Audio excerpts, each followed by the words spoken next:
Good evening. I can't see you, but I'm reliably informed by my technical advisor that there are people out there, so I'm going to start talking.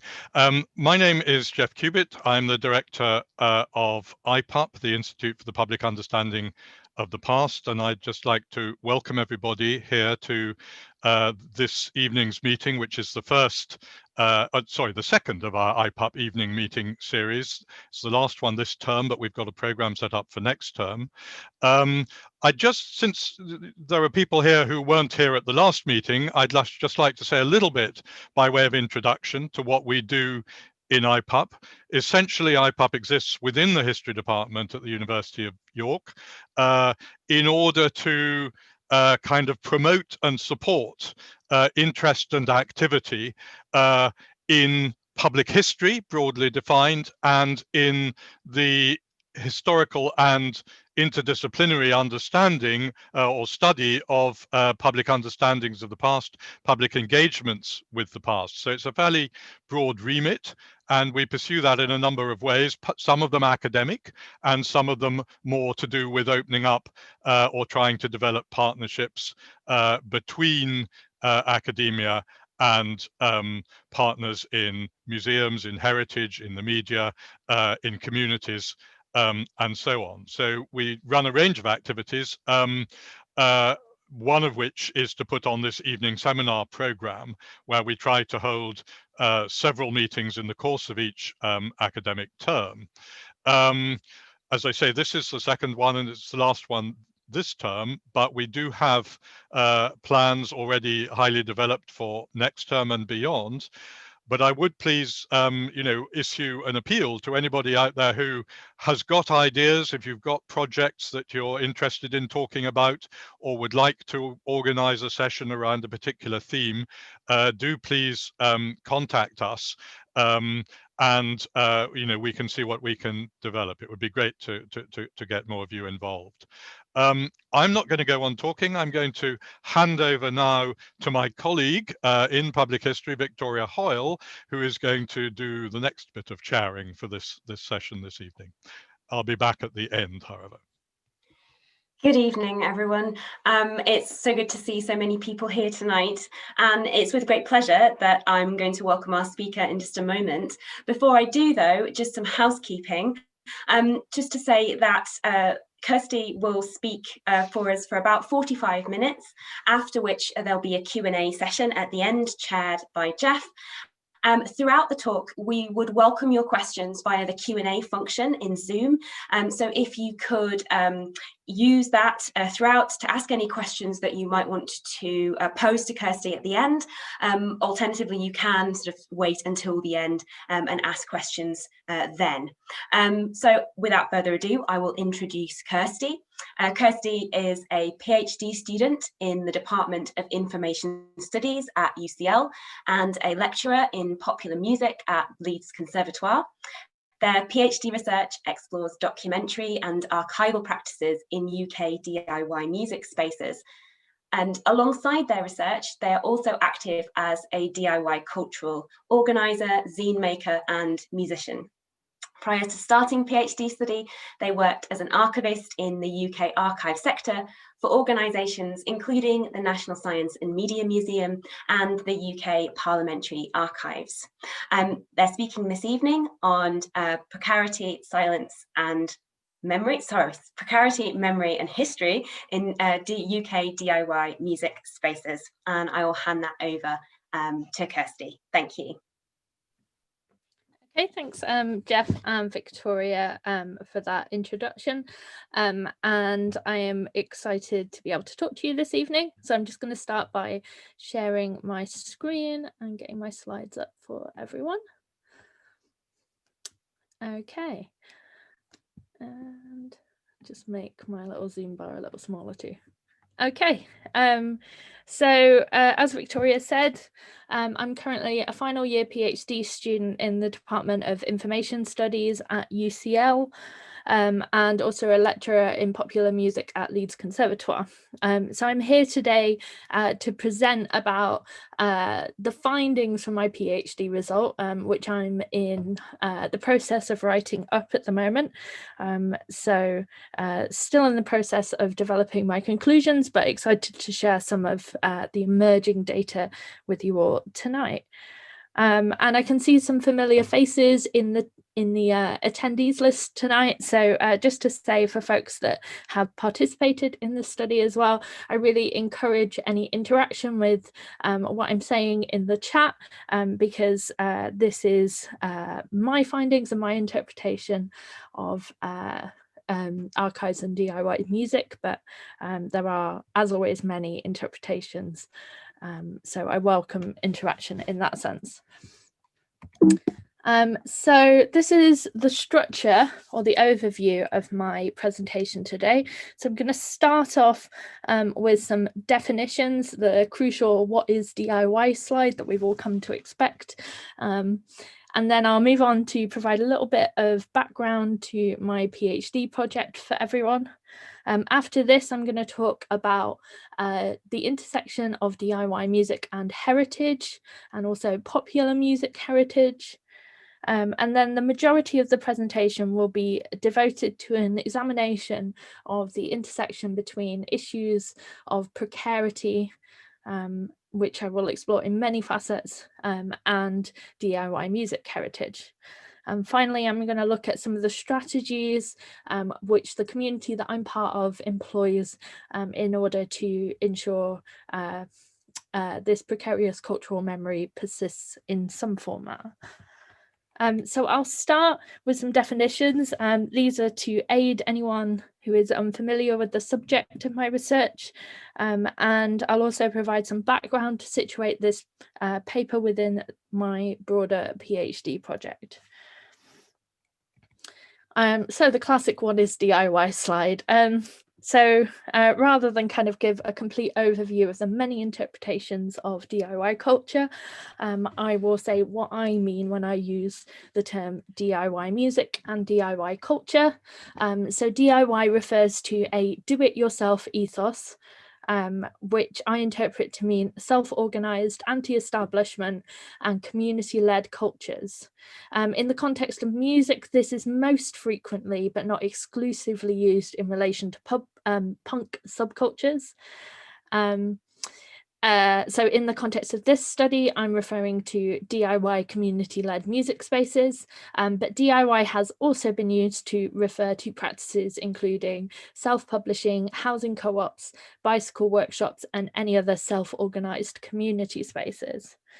And spaces, a similarly gigantic term, which I do not have time to define in great depth, so I will use what I refer to as spaces in the context of this project, which is physical and digital places in which DIY music communities organise.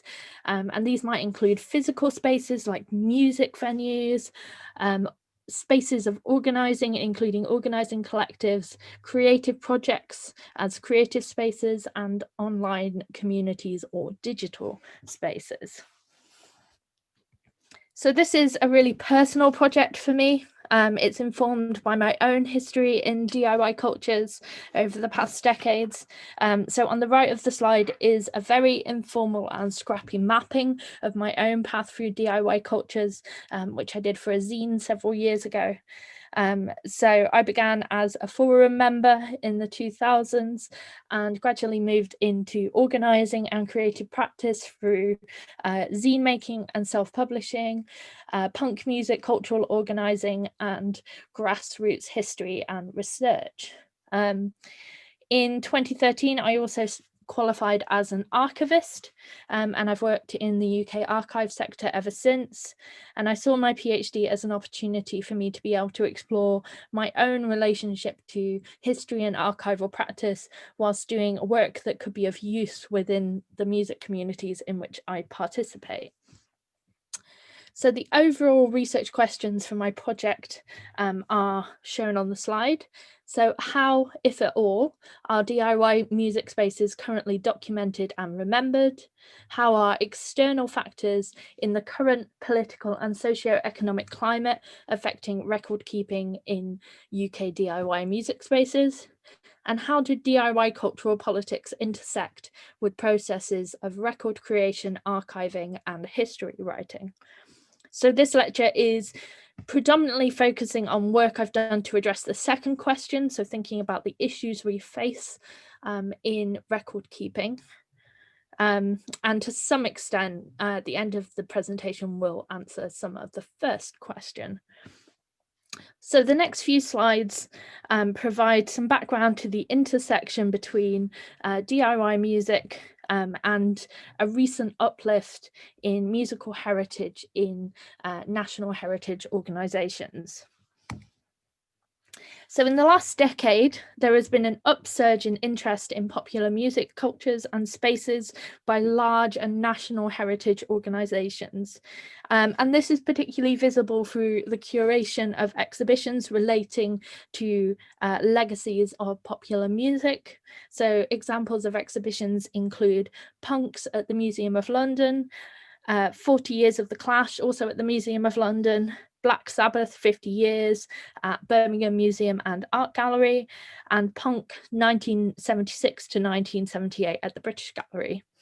So this increase in representation of popular music heritage reflects a wider engagement with popular culture as a means in which we can engage new audiences, increase visitor figures, and make heritage programming more accessible and diverse. So Marion Leonard writes, museums are actively seeking to develop new audiences, and this activity is in part motivated by cultural policy agendas and government targets for museums aimed at facilitating greater social inclusion. The increasing interest that museums have shown in popular music has been set against this picture of sectoral change to consider how music displays can be understood as ways to attract new or underrepresented audiences. So popular music histories are social histories. Amongst other subjects, they can help us understand our local geographies and contemporary political climates. Histories of music are often also histories of connections, networks, and communities, and material objects of popular music cultures can be used to build or reform these connections. However, reactions to the representation of punk subcultures in national heritage organisations have not necessarily been positive.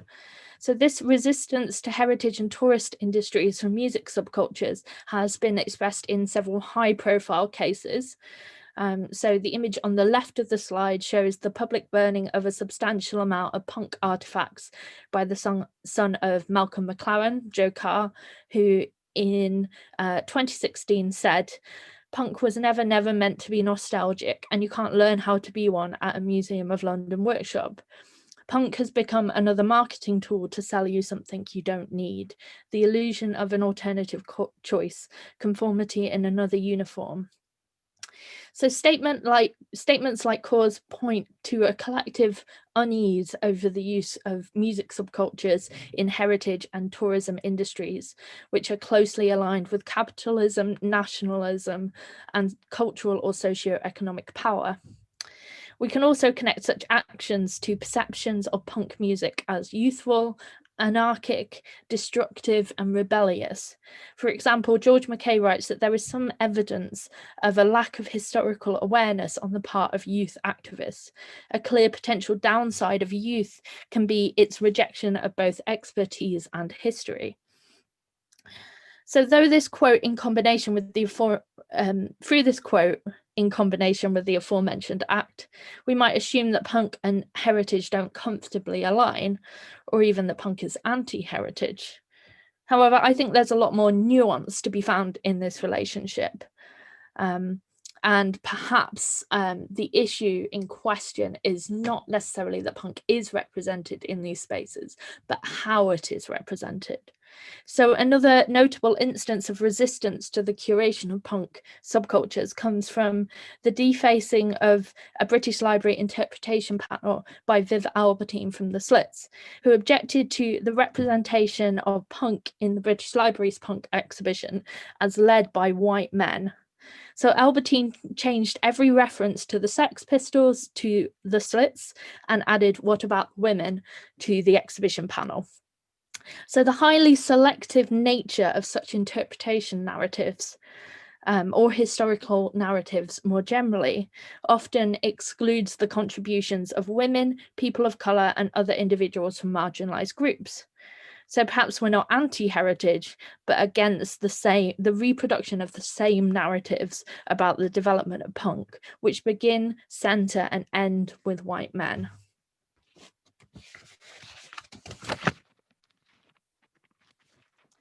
So thinking more about community-led heritage initiatives, we can also look to a number of digital archival endeavours for evidence of the value of music heritage to communities. So researchers including Sarah Baker, Jez Collins, Paul Long, Zelmarie Cantillon and Rosa Wrightsamer have explored DIY or fan-led community music archives. And this scholarship has drawn attention to the work of what Andy Bennett calls DIY preservationists, or community-based heritage practitioners, to document, preserve, and widely share the heritage of popular music. And these initiatives include Manchester Digital Music Archive, aka MDMA, and the image on the screen is from their online exhibition Queer Noise, which explores the histories of queer music and club cultures in Manchester, and MDMA in particular have engaged with representing alternative histories of music cultures through the centering of, for example, queer communities in music heritage. So through some of these initiatives, we can see an active resistance against the repeated representation of the same narratives of music history.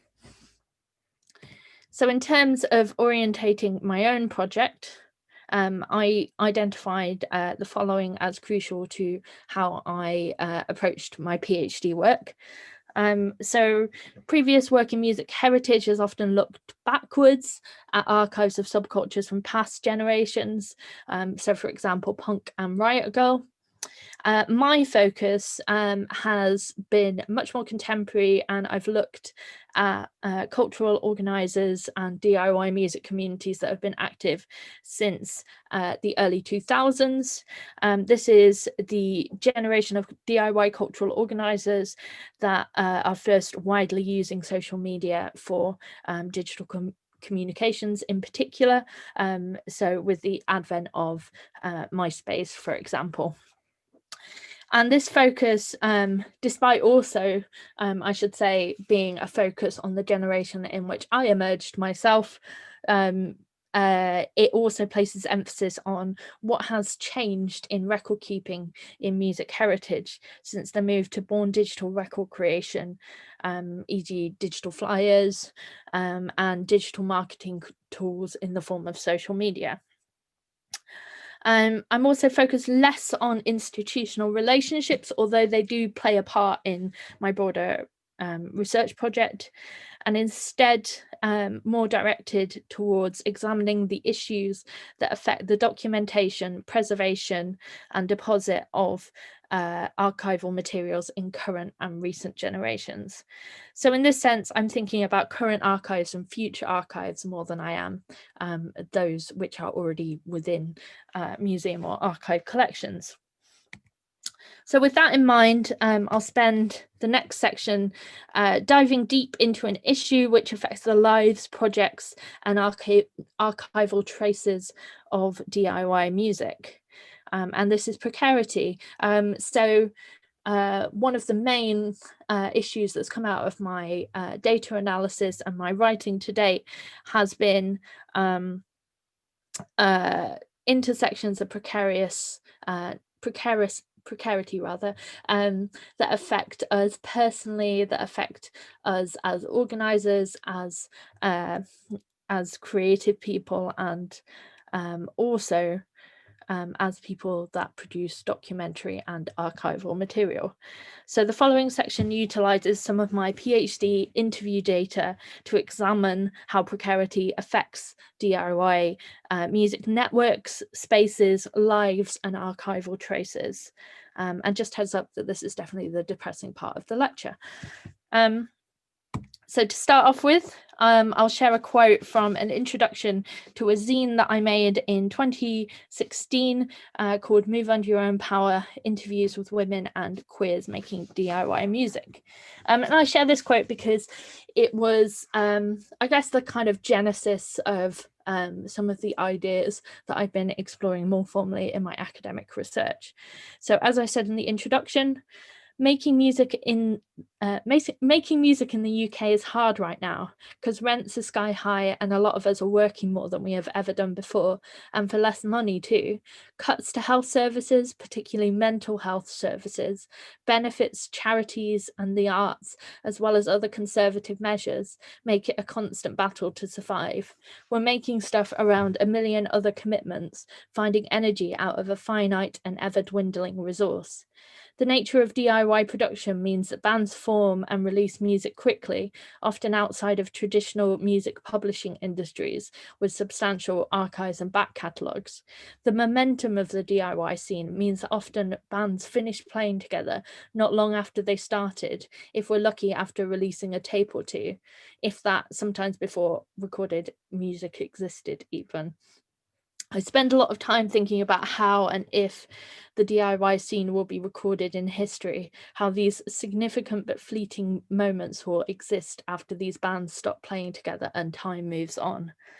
So this zine was in many ways the origins of the thinking that underpins my current work.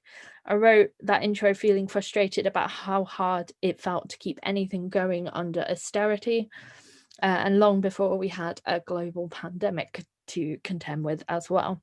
So the projects and communities that I was part of at that point were constantly ending before they had a chance to mature and grow due to the rapidly changing circumstances of our lives.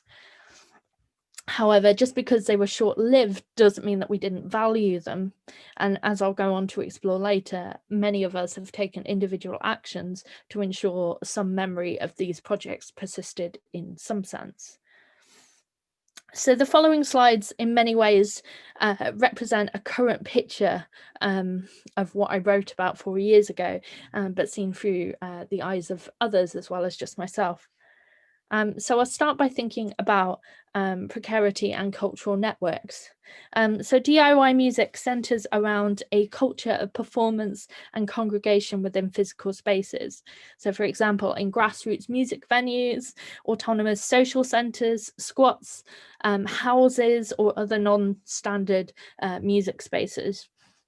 The combination of socializing and performance within small spaces provides an opportunity for the development of informal creative and organizing networks through which bands, organizing collectives, tours, projects and other collaborations are formed.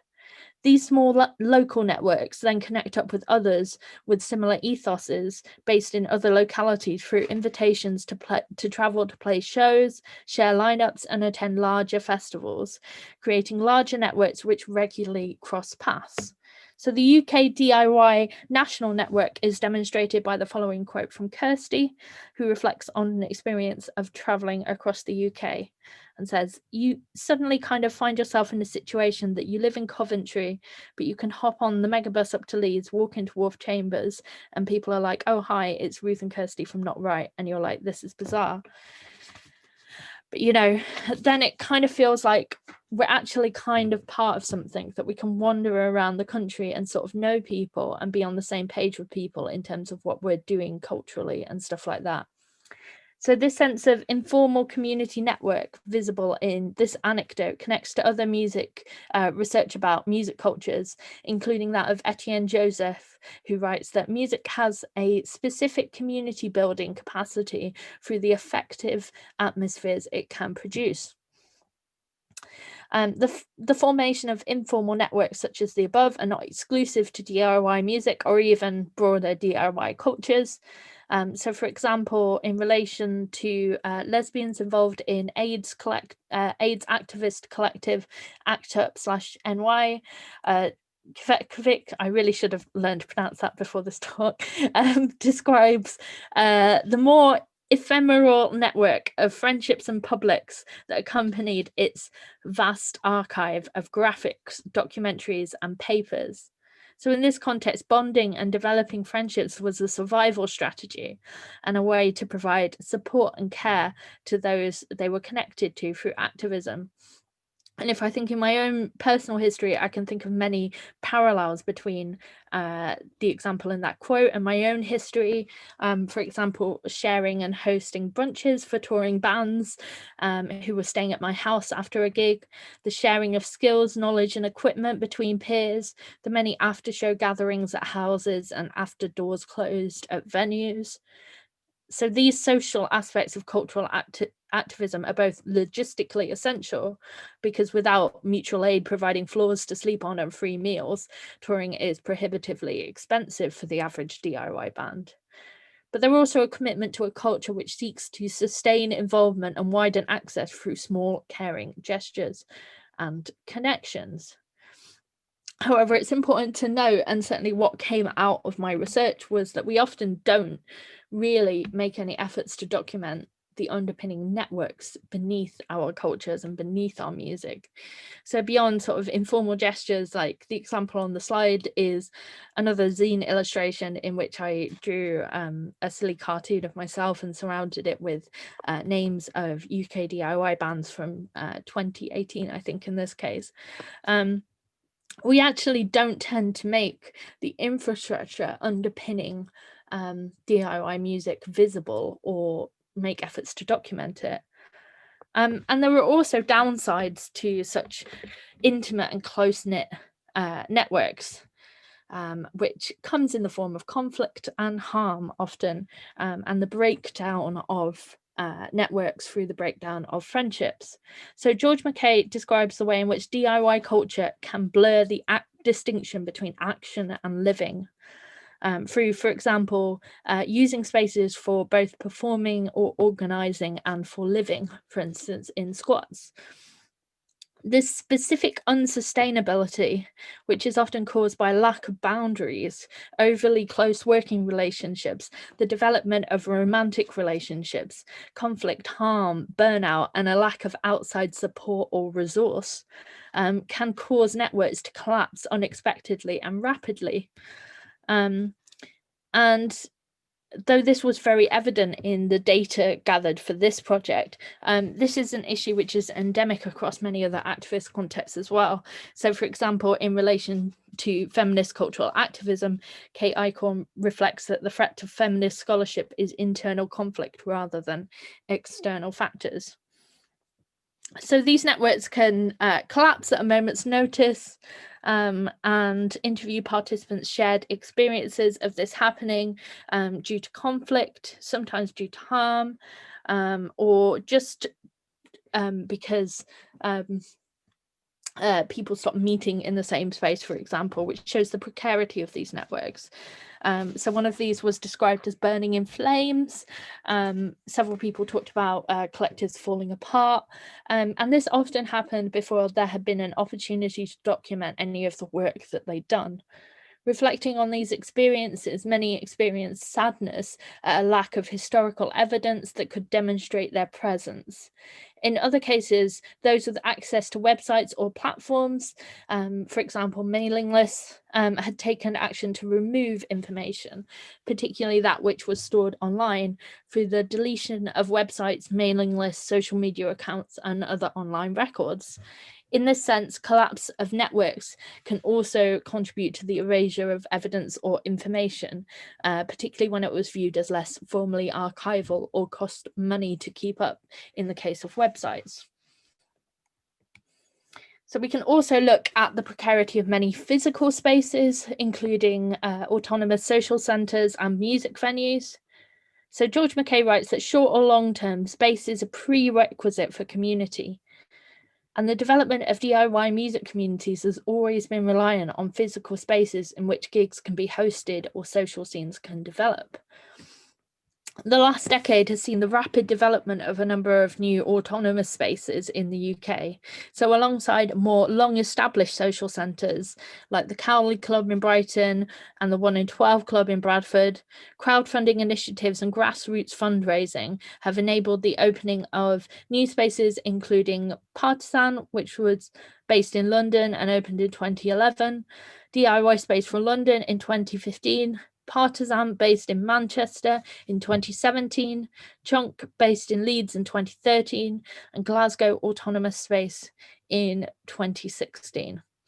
The opening of these spaces was reported on widely in media platforms, particularly the way in which such venues prioritised community over capitalism.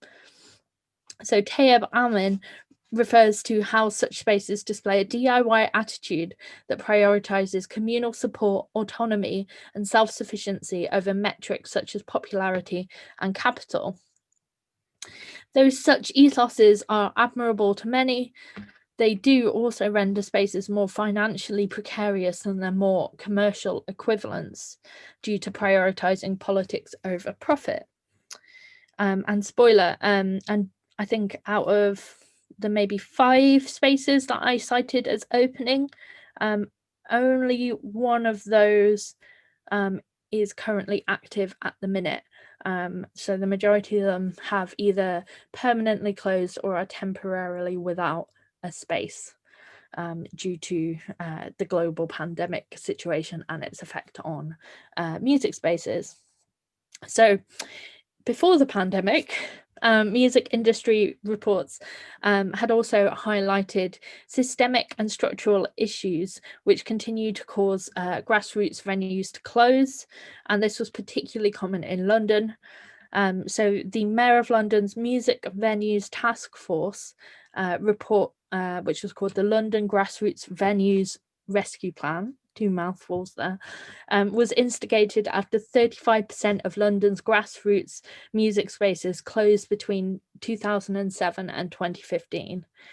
So the already fragile infrastructure nurturing grassroots cultural creativity was already under threat and is now under enhanced risk due to a lack of support and long-term resource during the pandemic.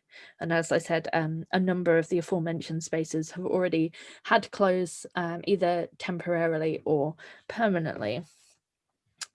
And the emotional weight of regularly closing space is communicated in the following quote from Steph, who says, "It's a very unstable society that we've built. As much as it's been so, nourishing, it could just kind of crumble any minute. It's like power lunches was just like, I always went to power lunches, and now, that's just gone. And we kind of don't really talk about it anymore. And I don't know if there'll be an archive of what was the gigs that went on there and the bands and scenes that have formed there. And it really was a centerpiece of the scene, but it's so hard to do that. And then you have to wait 20 years and do kind of like a retrospective if the people remember what was going on. Things disappear so quickly and bands disappear so quickly and people move away. And so things just don't feel very set in place in this city, at least." So Steph's comments demonstrate how important short-lived spaces can be in the nurturing of creative practice and community, even if they subsequently close and leave little behind. We can also look at the precarity of digital spaces, including social media groups and websites. So Aaron Hess writes that individual websites are often subject to the weathering of time. While the edges don't chip and the text seems as fresh as the day it was produced, some are simply erased from existence by their lack of maintenance and payment of fees for domain space. So in these cases, the closing down of digital spaces can just be caused by economical and logistical factors. And there were also higher profile cases as well. So in 2019, MySpace Music confirmed the loss of 50 million songs that were uploaded to 14.2 million profiles on the website. The files were deleted from its music player due to an error that occurred during server migration. The materials affected affected data between 2003 and 2015 and were described as irrecoverable. So the loss of this music reverberated through my own community following this announcement. I think that is probably particularly the case because, as I said earlier, the generation that I'm part of, that was often the first platform that I used, certainly to promote the music I made. And I think that is shared with peers as well in many cases. So journalist Jordan Pearson, of his own early music, wrote that it's entirely possible that those songs, as bad and poorly recorded as they were, might not exist in any other format. So many of us had naively assumed that the music stored on internet platforms would continue to exist in perpetuity, and the labour of the upkeep of this data would be accepted by corporations. And obviously, we have seen that this is not the case now. So one of the most explicit issues that was cited by participants in interviews was the need to regularly move between progressively smaller and more expensive living situations caused by the housing crisis. So, for example, Bryony said that it's probably also worth noting, if you're evicted or made homeless, like, are you really dragging your archive with you? And who is sort of assigned to do that archiving? You know, the fact that everyone's housing, at least in my universe, is so precarious at the moment. I think also the need to just purge and chuck things out definitely has impacted the health of an archive. So in The New Poverty, Stephen Armstrong explores the impact of precarious living, writing the millennial generation, which is the age bracket in which I occupy and many of the people interviewed for this project also occupy, find it harder to have the security to settle, find stable communities, buy some property and raise their own family. Media reporting from the last few years also emphasizes the housing vulnerability of millennials and the disparity between those with access to housing via familial wealth and those who do not have access to the same wealth. So this generation is informally referred to as Generation Ren, and without access to affordable housing in subsequent years may face massively increased risk of homelessness in old age. So in relation to queer and feminist archives, Kate McKinney and Alison Mitchell write that the keeping is a burden. The impact of regularly moving requires people to regularly downsize, throw out possessions, or accept that they simply can't keep everything they want to. And this paints a very difficult picture when we think forward to the potential archiving of these materials. Those who did have access to more stable housing situations were sometimes able to collect and form archives. So Nazmia deposited papers with Glasgow Women's Library and reflected that the reason that I had an archive of stuff was because I had very stable housing. My parents owned that flat. I lived there for 13 years before they sold it. I just used to hoard everything, like a lot of the meetings happened in my house, or I would just bring stuff back afterwards. So I had boxes and boxes and boxes of shit. This quote demonstrates how access to stable space for storage can enable communities and individuals to begin developing archives. But when we look at the opposite and people have no access to stable space, then it's very easy to see how the archives of current activities are ever dwindling. And finally, we can look to the precarious status of many archival traces. So thinking about the material traces of music cultures, Lauren Isfantisi writes, the material objects of music, including recordings of performance, are particularly vulnerable to loss because of their precarious nature as ephemeral, consumable, and ideally replaceable. This is echoed by Sarah Baker and Alison Huber, who refer to the apparent disposability of popular music, and the sense that popular music's mass-produced items are meant to be thrown away, not collected and stored. Moving beyond material objects, paper-based ephemera was probably the most frequently described as being of value and being of archival value, specifically within the context of UK DIY music and broader DIY cultural communities. So ephemera is frequently used as a catch-all term for primarily paper-based materials designed by their creators for short-term use. So for those in the study, traces including posters and flyers were often described as having archival value. So, for example, Cassie said, I've always loved looking at old flyers and tickets and ticket stubs and stuff from like shows. And like I've seen loads of the like Riot Girl stuff from America and the hand-drawn and photocopied flyers that they would make. And I think this stuff is really important, especially in an age where we didn't have the internet. So theorists have engaged with the value of ephemera in community contexts, focusing on its capacity to provide evidence of otherwise undocumented activities. And this is particularly the case in queer subcultures, which heavily overlap with the community of individuals in which I was conducting my interviews. So paper-based ephemera used to be a reliable archival trace of DIY music, but once again, the move towards digital marketing as the primary way of reaching audiences means that this is no longer the case. So if flyers are made, they are predominantly made in digital formats. Although promoters and bands still produce ephemera by printing these flyers out, this is also still reliant on financial or financial resources or access to free printing via workplaces.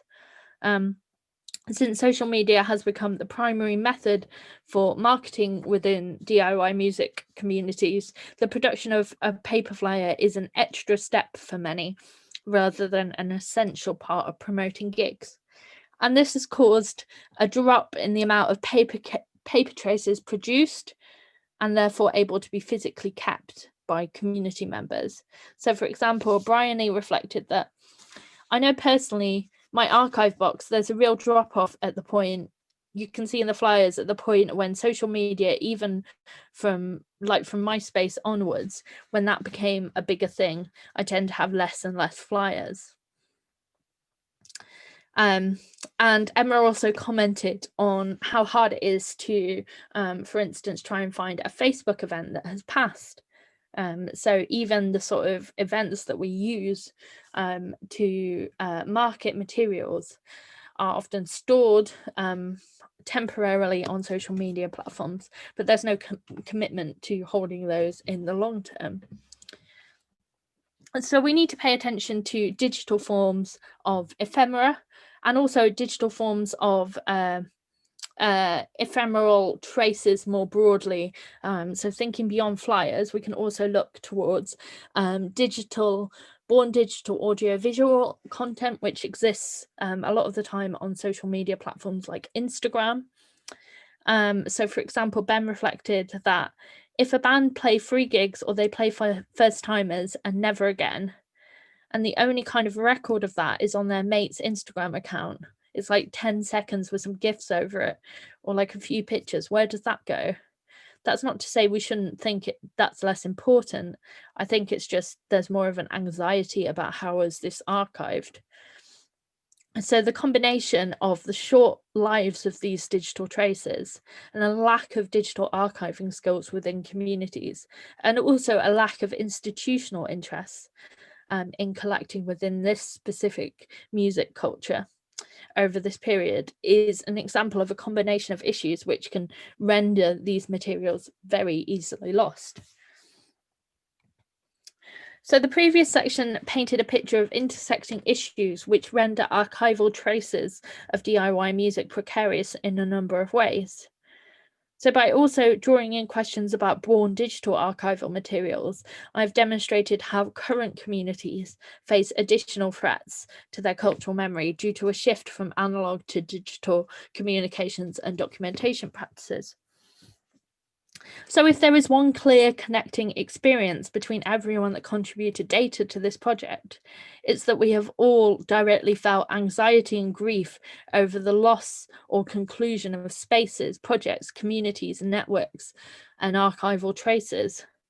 Although it's tempting to end this at this point, having concluded that precarity has a drastic impact on what remains of our communities and spaces now and into the future, that would be incredibly depressing. So this final section has a slightly more positive look to it and examines the strategies that individuals employ to resist the loss of these histories. So as I've demonstrated, just because a space is short-lived, it doesn't mean that it isn't of enduring value to individuals. And the drive to document and ensure some persistence of representations of spaces was discussed by a number of participants. So for example, of zine practice, Bill said, I think there's always an element of that because it's about documenting something that you don't see anywhere else, even if it's just for the now. You know, there's none of this, so I'm going to make it. You're sort of writing it into being and then it endures. Alex also described photography as a way to counteract absences of queer lives within history. The act of documenting enables communities to carry a feeling onwards or to provide connections to communities, politics and networks long after they have disbanded or stopped functioning. So in many, I'm just going to set this little video going while I do this and hopefully it will work. It's muted, but just a little bit of audiovisual content. So in many cases throughout the project, participants reflected on individual decisions to archive continuously, both from the outset and throughout projects. So the video that is now playing on the slide was a time-lapse film that was made of the construction of DIY Space for London over the course of many months in 2015. And the decision to document the labour that went on into the process of creating a space is particularly novel and unique. It makes visible the manual labour that is crucial and the volunteer labour that is essential in order to build spaces. And the decision to document this and indeed start archiving from the get-go demonstrates a play with temporality of cultural memory. So Abigail de Kosnik in Rogue Archives writes that cultural memory has gone rogue with respect to its own temporality, its own place in the order and timing of things. Engagement with cultural memory is therefore not only what comes after the making and distribution of cultural texts, it also now often precedes that making or occurs at every step throughout the process of making. So by assigning value to spaces which are or were very temporary, ephemeral, or might now be closed, and doing so from the outset of a project, we make rooms for alternative models of significance, which exist not only outside of these structures, but outside the precarity that defines many of our lives right now. Archiving can thus be viewed as a form of resistance against precarity and ephemerality, and the resulting collections can, as Dima Saber and Paul Long write, serve as a living memory of the moments, people, and places that might disappear and be forgotten. So, although the conclusion of a project or the closure of a space no doubt generates an increased amount of content and memory sharing via social media, for example, the verbal or oral sharing of information is also a way in which community members bond, connect, pass on information and share cultural and collective memory.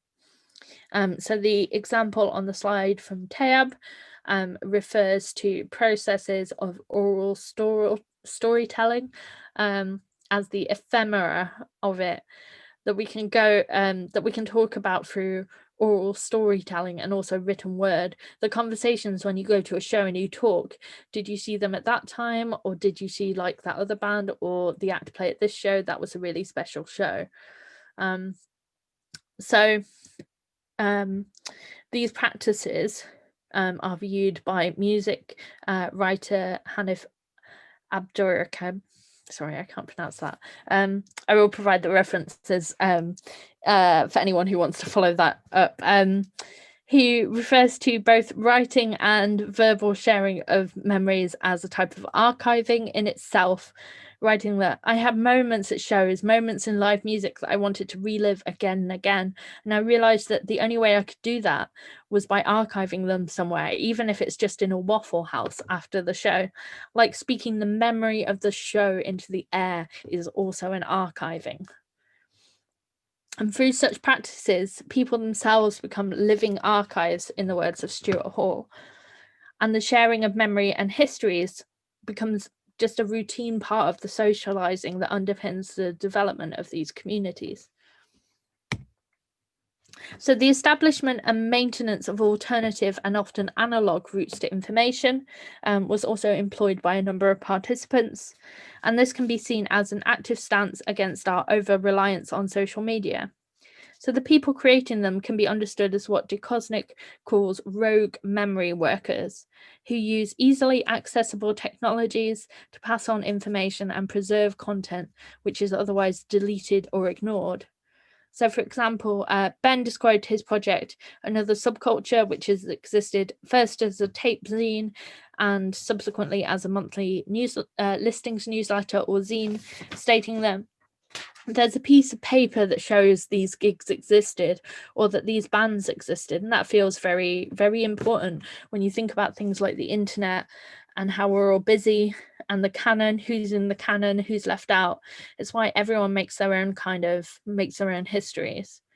So these sorts of projects ranged from making zines to editing Wikipedia, and in one case, the printing out of a paper copy of a blog with about 1 million words and 10 years of content into a number of bound volumes.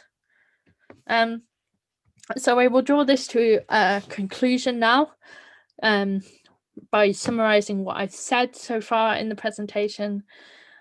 So DIY music can clash with the selective nature and the hierarchical nature of authorized heritage, especially when it perpetuates patterns of white privilege and misogyny, or when it is overly nostalgic.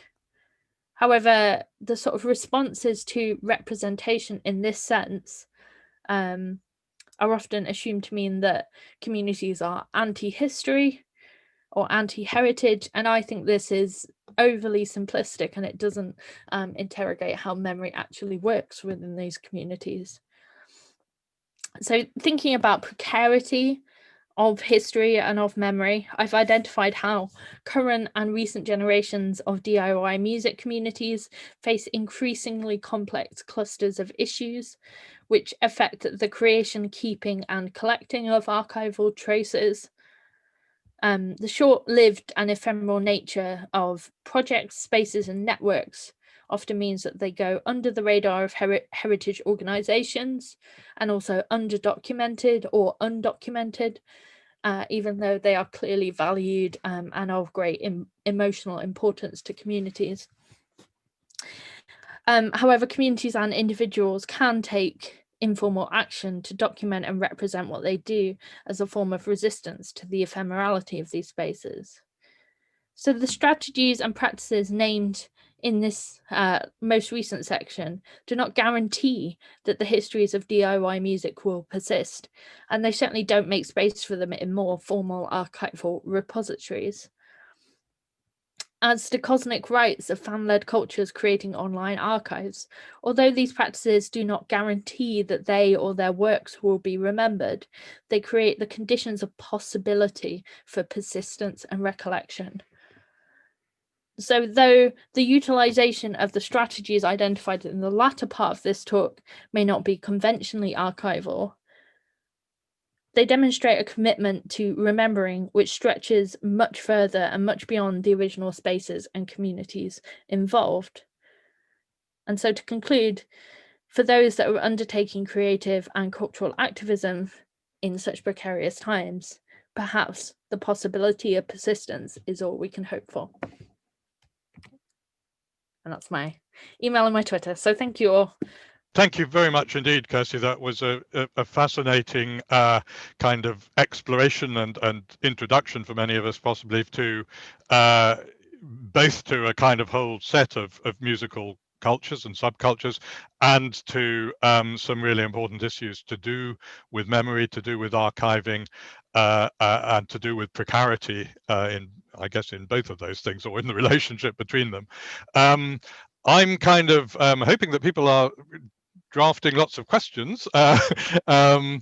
If anybody has got questions or comments or interventions of any kind, do please put them in the Q&A, and we will kind of channel them to the front as quickly as possible. While we're waiting for that to happen, could I just sort of ask, what in a sense is a sort of a kind of boring or obvious question, I suppose, which is, I mean, you've described a situation in which there clearly are a range of kind of archival initiatives at a kind of personal level or a small group level, but obviously in a sense a very kind of decentralized sort of way, and you've given a very clear account, I'm sure, of why that is the case, and of what results from it. I suppose I just want to ask a kind of general question about whether you see a sort of longer term future in which those archives would be in some way or other kind of institutionalized or brought together. I mean, I can quite see reasons why people might be suspicious of that. But at the same time, I wonder about the kind of long-term transmission of these archives. So what form you think that might take, and also what kind of uses you would imagine for this material if it survives in some form or other.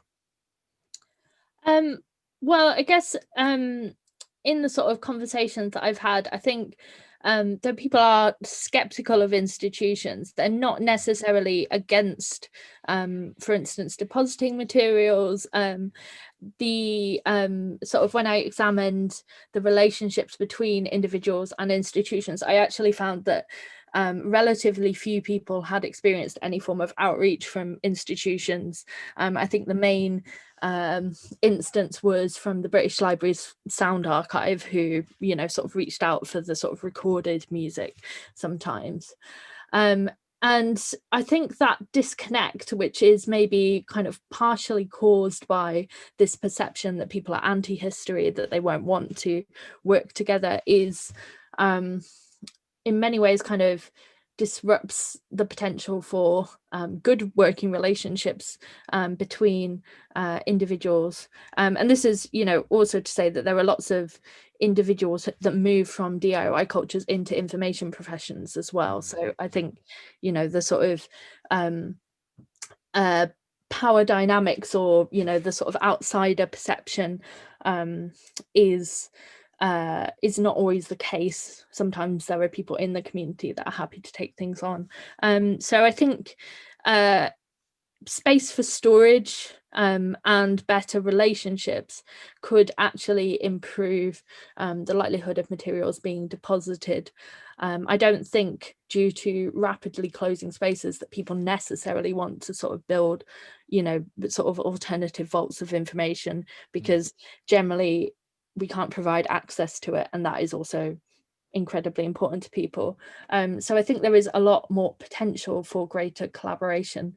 In terms of the kind of use of this material, I mean, we've seen sort of archival deposits from earlier punk subcultures, from like the Riot Girl collection in New York, as well as examples of collections that are already readily used to understand the sort of formation of communities, the ways and forms in which cultural activism, the many forms of cultural activism, and also just the sort of dynamics of local activist networks, etc. So I think there are a lot of uses for these materials, but there is a sort of disconnect between, the sort of production of this material and its subsequent deposit in places.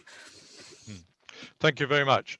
We are now starting to get some questions coming in, so I'll just try and relay them along in the order they're coming at the moment. So there's one here from Cynthia Rodriguez.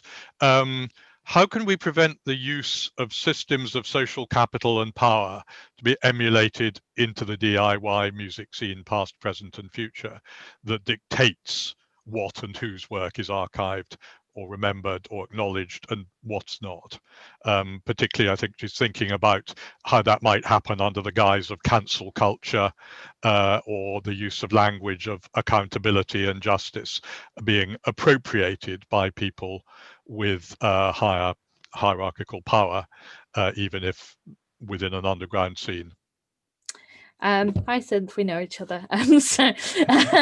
Yeah, this is a massive problem, and actually it's something I'm exploring in another chapter in my PhD, which is how the sort of selective nature of history writing and archiving and curating tends to emphasize certain perspectives over others. And we've seen sort of resistance against the sort of whitewashing of punk narratives, or the sort of centering of white men in curation, for example. But actually what my research has indicated is there are also community dynamics in which people, often view history as a way to ensure the persistence of their cultural legacies. And in doing so, when they sort of engage with history writing, they will often minimize the documentation of, for instance, conflicts, harms, negative relationships, and these sort of more complex and nuanced elements of this. And this can be kind of also part of, this desire to present DIY music as an entirely positive space in which we participate, which I'm sure as anyone else who is involved in these scenes knows is not necessarily the case. So to me, it is about making space in history writing for us to be accountable as individuals ourselves, but also to freely reflect on the manifestation of harms within our communities, because as I've explored in this other chapter, that is also how activists learn, and how we grow as communities, is by sort of documenting when things go wrong and why. Thanks. There's another question here from an anonymous attendee. Thank you for the amazing talk. And this really made them feel in even deeper ways just how multiply violent housing instability is. But the question really is, do you think that local libraries, although they're also, of course, being decimated by government cuts, or other local institutions of that kind, could have any role in this kind of preservation, or are they kind of already too establishment-like? Could they not open their doors to content from local music scenes? I think certainly so. Like, as I sort of said earlier, the examples of outreach that I found were from national organisations, and I think I can certainly think of a lot of people that have moved from DIY cultures into local authority libraries and archives, and who are really engaged with local cultures. So I actually think there's a role for local authority services to play in this, particularly as many of these scenes are very local. Yeah, I don't think that, like I said, I think these sort of perceptions of the establishment are, ones that are, nonetheless there, but I think they're perhaps overemphasized, in the sort of relationship between communities. And for example, when people occupy multiple spaces in libraries and in communities already, then that seems like a logical pairing to me. But as you've sort of already pointed out, these places do, are facing a lot of funding cuts, and I think that is a factor in their ability to kind of manage these materials, specifically when we're thinking about, you know, for instance, audiovisual materials, etc. They may feel less able to take them on. There's a question here which kind of follows on perhaps from that. So this is from Sarah Gelbard. Is there also a kind of counter desire or simultaneous desire for the ephemeral, fleeting, undocumented qualities of these spaces? And if so, how do scenes kind of balance those desires with the desires to record and to cement and to archive? Yeah, there definitely is, and part of the sort of data that I have also talks about spaces that might need to be strategically ephemeral, that might need to fly under the radar because they might be less legitimate. They might need to go undocumented, and for instance, in this case, we can look at sort of examples of flyers that don't give locations of shows because the sort of visibility of that information can lead them to being shut down. I think there is absolutely cases when people will not want their materials archived, and that's fine.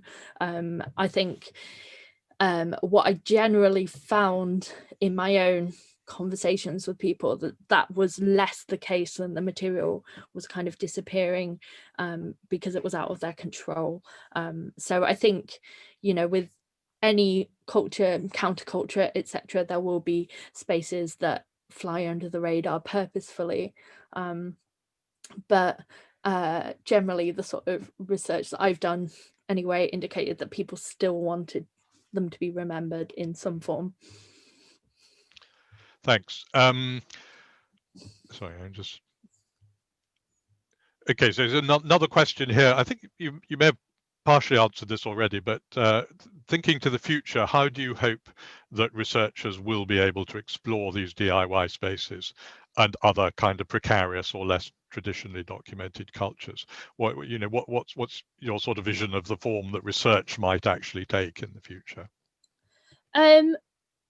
I think what I would like to see more of is actually, you know, coming back to Cynthia's point earlier on, is a more complicated engagement with what it means to participate in these communities.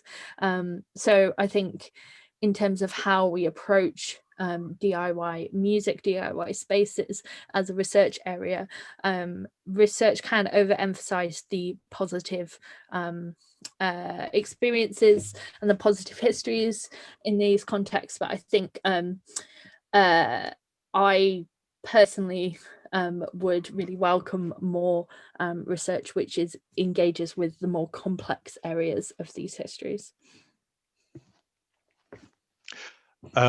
Another question here from Chris Sherrington. A major challenge that we've found in York is that there isn't a credible What's On guide currently, and that has a commercial impact on promoting shows, but it's also a challenge to capture the archive of shows. And he thinks there's a great opportunity to make promoters and venues aware of the benefits of an archive. Have there been examples of What's On type archives bringing both the future and the past together in that way? I haven't sort of come across anything which kind of directly connects the two, although obviously kind of listings have always been engaged with as an archival source of sorts. I can say that. But yeah, I think that is an area in which we can definitely do much more work. The idea I think that's come out of this research often is that access to information is really important for people in communities, and that is, you know, often sort of engaged with in the sense of current information, but also it has a value in terms of archival information.